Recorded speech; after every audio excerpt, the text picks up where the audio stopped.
Please tell me you're going to ask. Please tell me you're going to ask Keenan on this one because he's got a whole rant on closing. All right. Well, we're going to toss this one over to Keenan. I'm going to be simple and sweet, and I'm not even going to explain myself. You can't figure it out. It's not my problem. Closing happens at the beginning. When you identify a problem and they say they want to solve the problem, as long as your solution solves that problem and you agree it solves that problem, the closing happens by itself. Hello, everyone. Welcome to our Ask the Expert Sales Edition panel discussion from HubSpot, focused on how to nail the start of your 2019 sales year. My name is Michelle Benfer, and I am a Vice President of Sales here at HubSpot. We have something very special for everyone today. We have three of the industry's leading sales experts here that'll be answering your burning sales questions. Now, a couple of housekeeping notes. The agenda we are going to go through today was built by sales reps globally and by the people who are actually watching this panel discussion. People have upvoted these questions to determine the order in which we will cover them over the next 45 minutes. The first person I would love to introduce is Keenan.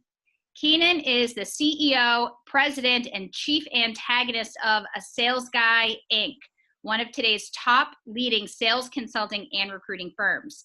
He is also the celebrated author of Not Taught: What It Takes to Be Successful in the 21st Century That Nobody's Teaching You. And he has a second book coming, Gap Selling, which will be launching on December 3rd.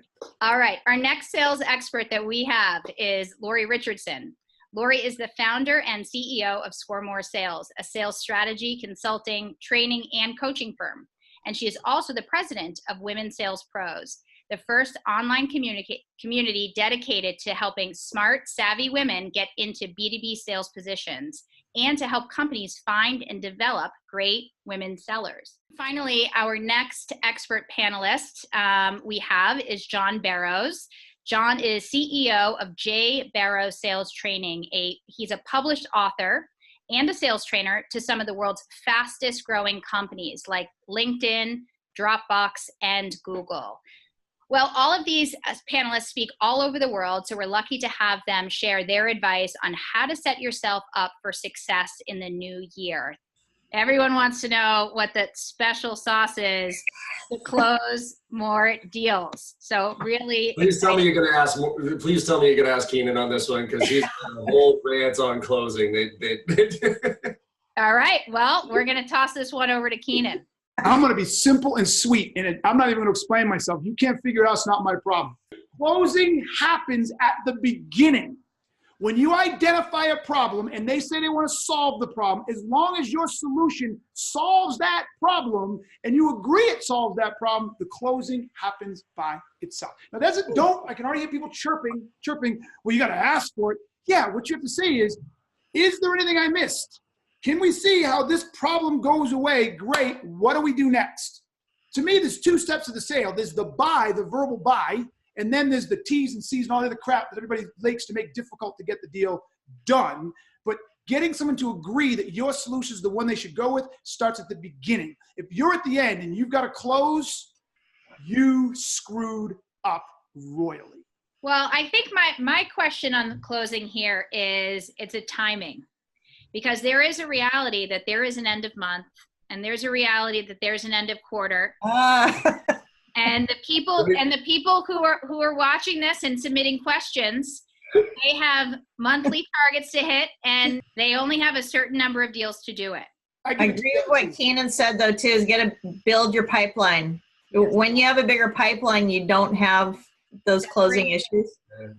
The biggest problem with closing is we close on our timelines, our priorities. So first of all, that's why during the qualification phase, it's so important to understand the timeline and priorities and what happens if those don't get met, right? But a little iteration to Keenan's rant there, which I agree with actually, is that I think too many people think of closing as closing for the deal. There are a million different things throughout the sales process that you close for. You close for a next step. You close for a meeting with power. You close for a timeline. You close for all that stuff. So if you look at it that way, well, now you're closing all the way through, and the end should be an outcome of that entire process. But if you're not closing for those things, effectively what you're doing is you're conditioning them to keep asking for stuff. And without you asking for things or quote unquote closing for things, then at the end, when you ask for that big ask, it's not going to come across as natural, and it's not going to be like, it's going to feel like it's all about you now, because now you've earned it, right? You've earned all this shit. I've given you everything you asked for. Now it's my turn because I got to hit my end of the quarter. I got to hit my end of the month. So now I'm going to try to close on you. So that's why if you look at closing as end of the deal, you're dead in the water. If you look at it as, to King's point, closing early and often, then you can start to layer in techniques. And this is where I differ from Keenan a little bit. I do believe that the techniques are valuable to understand what's an assumptive close, what's a trial close, what's the hard close, those techniques, so I can understand where to put them throughout the process, not the closing technique at the end, which everybody kind of associates it with. So that's the place where I look at it. I think those techniques are helpful. Yeah. So that you understand how and when and where to use them on who, but not just at the beginning. Could you give me an example? Say there's the rep who, they've been working a deal for many months, and it is the end of their quarter, and it's either going to come in this quarter or it's going to come in next week, and it would make a difference. What's a technique you would use if the rep has teed everything up and it's really just a matter of timing? Is it going to come in this week or next week? There's no technique that is going to, what do I say in that moment with that client? I think that's the wrong way to look at it. I would back out and say, like, here's an example. Somebody says, yeah, John, we're going to close by the end of the month, right? Or we're doing evaluation right now, because I talk about gives and gets in negotiations all the time. So for instance, say somebody is going to go for, hey, John, we need references. Okay, references are probably at the end of the sales process, right? We're at the end zone here. So my give to you is references. My get from you is a yes-no meeting on your calendar. So what I'll say is, Michelle, I'm happy to give you references. Are you going to check those references this week? Yeah, we are. Okay, cool. So when do you want to schedule a call so I can get a yes or a no from you either way? And by the way, going back to Lori's point, yes or no, right? No is the second best answer in sales. I'll say, when do you want to, and you'll say, you know what, John, you'll say, you know what, we'll connect with you. We'll get to you on Friday. Cool. When on Friday? Actually, you know what? You got your calendar in front of you. Why don't we just throw a meeting on the calendar? This way we don't have to play chase. And I'll literally say those words. So we don't have to play chase. Letting you know we're going to play chase. And I'm better at it than you are, right? So now, because I'll straight up say, look, we can do this the easy way or the hard way, right? We can either put it on the calendar, I can get a yes or a no from you either way, or you can at least tell me, John, we're not ready to make a decision, and don't push it, right? Or we do this the hard way and we don't. And then I stalk the shit out of you. I call you at home. What happens, right? So I think that's where, if I can lock you into, and by the way, don't ever if a client says we'll close by the end of the month and you're going to use discount, holy shit, to get that, which I hope you don't, but I get it. I understand the game. If you're going to do it, don't wait. Don't say the last day of the month. Make it the week before the last day of the month. If you're going to close at the end of the month and we agree to that, yes, John, we're going to make that decision. Fantastic. Hey, John, do we have any wiggle room that'll help us get over the end zone? All right, fine. Look, I might be able to shave 10% if you can close the week before the end of the month, because everybody knows what happens. So just some small little nuance there. Don't ever wait until the end of the month. Don't ever use discounts to close deals, and preemptively address it before it even happens. And I would even have the conversation with the client to say, Michelle, look, you know what happens at the end of the month, and so do I.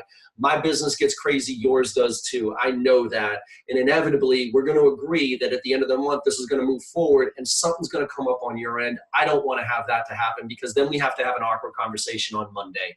So how can we make sure that that doesn't happen?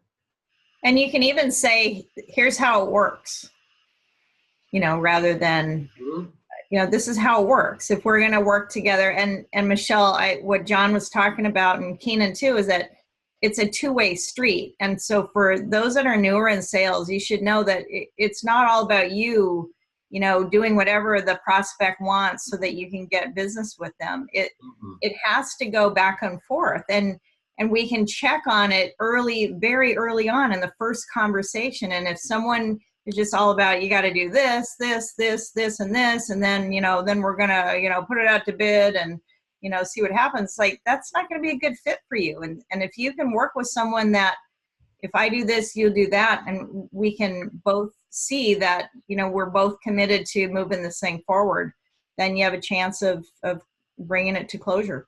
Mm-hmm. So Keenan, would you finish us out here on the closing piece? Would you say that one of the biggest rookie mistakes that reps can make is to really make the closing about them, about their timeline, not about solving the business challenge, the outcome? Would you agree to that? One, not even rookie mistakes, sales mistakes in general at the rep level, the manager level, director level, senior VP level, and sometimes even at the CEO level. We are still focused on our numbers, our world, our quota, with no regard to the customer. So yes, unequivocally. Okay. Bravo.